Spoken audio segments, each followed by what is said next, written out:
Welcome to the day number 2 of ABFM Crash Course, and we are starting unit number 21. The chapter name is Private Equity and Venture Capital, PE and VC in short we call it. So welcome to the world of high stake investing where private equity and venture capital take center stage. So first of all, let's look at on the left hand side what you will see. You will see the points about share trade, and the right hand side you will see the key difference. So let's start with the share trade first. Though different in style, but PE and VC share some common ground. Like the first point is autonomous capital, which means both tap into private fund from wealthy individual and institution. So both tap into what? Private fund. From where? From wealthy individual and institutions. Second, high incentive. Fund manager are fueled by lucrative performance based reward. That is called, high incentive, right? So fund manager are fueled, they are motivated by lucrative performance based reward. Then we have, pre-public investment, which means, they both invest in company before they hit the public market. That is called pre-public investment. Whether it is PE, whether it is VC, they both invest in company before they hit the public market. That is called pre-public investment, right? Then low regulation, which means that their strategies remain flexible thanks to minimal regulatory interference and active oversight. So both demand close monitoring to drive performance and protect investment. So these are the common trait which is shared by both PE as well as the VC. So autonomous capital, let's zoom a little bit, zoom out. Autonomous capital, high incentive, pre-public investment, low regulation and active oversight. Now if you look at the key difference between them, on the right hand side you will see the key difference. So if you look at the key difference, so on the other hand, key difference are, first of all, that is where PE and VC carve out their own path. Restructuring focus. So PE take charge of the transforming business through financial and operational restructuring. So through financial and operational restructuring, private equity takes charge of the transforming business, right? So transforming business through financial and operational restructuring. Then we have stages of investment. So VC dive into early stage startup, while PE prefer matured established company. So VC, that means venture capital, invest in early stage startup. So those in startup which are at early stage, there VC dives in, and PE, that is private equity, prefer mature and established company, right? So that is on the basis of a stage of investment. This is the difference. VC invest in early stage startup, while PE prefer mature established company. What about governance versus management? So PE enforce tight governance, while VC nurture capable management. So PE enforce tight governance, while VC, that is venture capital, nurture capable management. If we look at the debt versus equity difference, so PE often use mix of debt and equity, and VC, it is all about equity, right? So PE private equity is all about mixture of debt and equity, while VC is all about equity. And that is a snapshot. Whether it is private equity or venture capital, both are power player in shaping the future of the business. So let me again go through the key points. Restructuring focus, right? Stage of investment, early stage VC investment, and PE in mature stage firm. Governance and management, just now I told you, governance versus management. PE emphasize corporate governance, while VC management capability, and PE may use debt, VC primarily use equity only. So that is the difference. Now in the next slide, so ever wondered how a startup land big ticket investment from venture capital? So let us take you behind the scene of the VC funding process, right, step by step. First of all, we have something called deal origination, as you can see. So it all begin with identifying potential investment opportunity, usually through trusted network, right, referral or industry event. Then screening and shortlisting. The VC team evaluate the deal based on market potential, tech innovation and the stage of funding. Only the most promising make it to the next round. That is called screening and shortlisting. Then we have detailed evaluation and rating. So now it gets serious. The VC, that is venture capital, digs into the founder track record, revenue forecast and risk profile to assess long-term viability. Then we have deal negotiation. If the number and vision align, it's time to talk terms, right? Negotiating a win-win investment deal that benefit both the founder and the investor is the key. Then we have post-investment activities. So investment secured, but the work does not stop yet. VC monitor progress, offer strategic support, and often take board seat to guide the startup journey.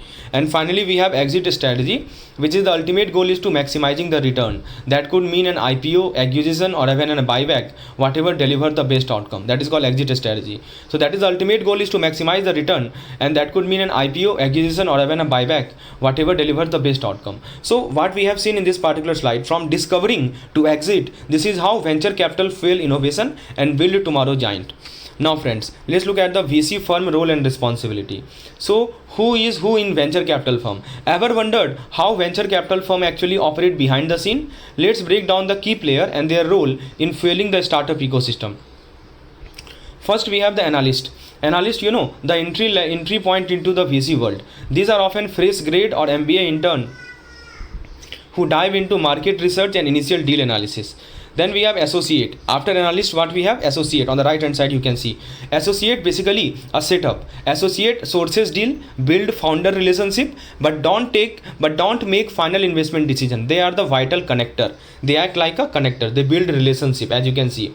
After associate we have principal. What principal do? So principal plays a strategic role in guiding entrepreneur and contributing to the investment decision. So two keyword: investment decision, entrepreneur guidance. Think of them as decision influencer. Then we have partner. On the left hand side you can see. So partner is where the power lies. General partner make final investment call and managing partner oversees firm operation. So basically this is where the power lie. And then we have venture partner. So these pros are deal magnet, right? So they bring in top tier opportunity and earn a share of profit without getting involved in day-to-day operation. That is called venture partner. And then we have EIR, entrepreneurship in residency. So a unique role is there. So they share a unique role, temporarily onboarding for 12 to 18 months. They are tasked with launching the next VC backed success story. And finally we have something called limited partner, as you can see here. So limited partner, the silent but essential force. These are the fund provider, pension fund, endowment, high net worth individual who stays out of the operation but bankroll the entire search engine. So from analyst to partner, each role plays a crucial part in turning visionary startup into tomorrow unicorns, right? So that is all about this particular slide. As you can see, analyst, associate, venture partner, entrepreneur in residence, partner, principal, limited partner. So question may be asked that which of the following is a role of partner, which of the following is a role of venture partner. So you must note it down. Now friends, let's look at the next slide. So friends, here we are talking about VC fund metrics and returns. So what determines the success of venture capital fund? It's all about hitting the right target, and each one matter. So first of all, VC fund success. So the ultimate goal, the ultimate goal is to achieve the strong return for limited partner, miss the mark and the fund is considered a failure. That is called VC fund success. The ultimate goal is to achieve the strong return for the limited partner.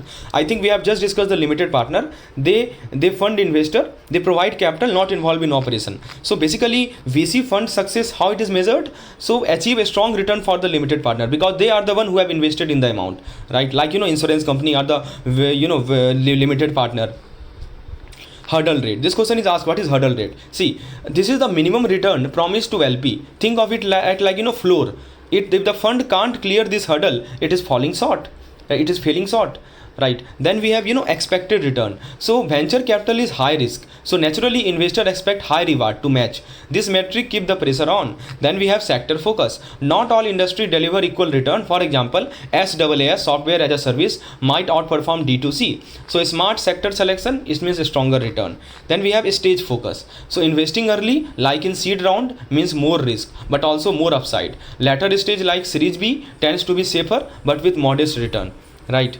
Now friends, so in venture capital, as you can see in this particular diagram, every arrow must be aimed with precision because only the right mix of metric leads to the winning return. Now friends, let's switch our focus to the next slide. This is the uniqueness of our crash course. Everything is presented in the form of mind map and flow chart, so that you should focus on only thing that matters from examination point of view, and your rest time should be focused on solving MCQs and case studies, which I am adding on daily basis in our crash course. If you are interested in the crash course, please see the link below in the description section. You will get the link of the course. Now friends, also we are offering 40% discount on the same.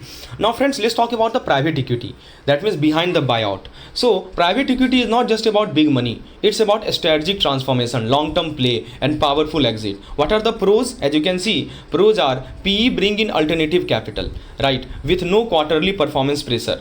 First point, it gives firm breathing room to grow strategically. That is the pros. It brings in alternative capital with no quarterly performance pressure.